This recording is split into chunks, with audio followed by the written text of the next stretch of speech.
ஆக்சுவலாக தெற்கு பார்த்த வீடு அப்படின்றது பவர்ஃபுல்லான போஸ்ட்டுக்குள்ளே உண்டான வீடு. இப்போ நீங்கள் ஒரு ஐஏஎஸ் ஆகணும்னு ஆசைப்பட்றீங்க, ஒரு சிவில் சர்வீஸில் ஒரு பெரிய போஸ்ட்டில் வரணும், நீங்கள் தமிழ்நாடு ரூல் பண்ணக்கூடிய ஒரு பெரிய பதவிக்கு போகணும்னு உங்களுடைய தாட் ப்ராசஸ் இருக்குது. உங்களுக்கு தெற்கு பார்த்த இடத்த நான் செலக்ட் பண்ணி கொடுப்பேன். ஸோ நீங்கள் ஓவரால் தமிழ்நாடு முழுக்க ஸ்டடி பண்ணிங்கன்னா எம்ப்ளாயிஸோட வீடெல்லாம் தெற்கு பார்த்து தான் இருக்கும்.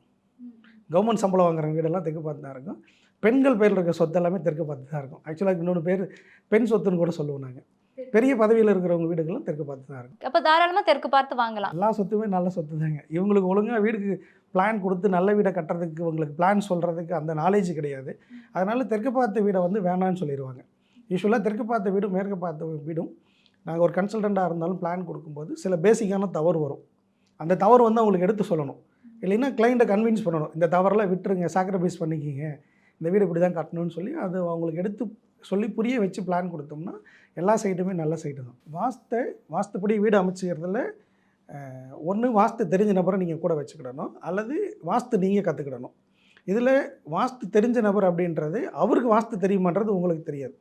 ஸோ அதனால தான் நாங்கள் அதை கற்றுக் கொடுக்க ஆரம்பித்தோம். நாங்கள் ஸோ என்னுடைய டார்கெட் வந்து ஒரு 5000 பேர்த்துக்கு கற்றுக் கொடுக்கணும்னு ஆரம்பித்து இப்போ ஒரு ஆல்மோஸ்ட் ஒரு 1000 பேர்த்துக்கு கற்றுக் கொடுத்தாச்சு. இப்போ ஒரு 17 பேட்ச் முடிச்சிருக்கோம். இப்போ 18வது பேட்ச் வந்து அடுத்த மாதம் வந்து மதுரையில் கிளாஸ் பண்ணுறோம். ஸோ நான் எங்கிட்ட நாலேஜ் இல்லைன்னா நான் கற்றுக் கொடுக்கவும் முடியாது.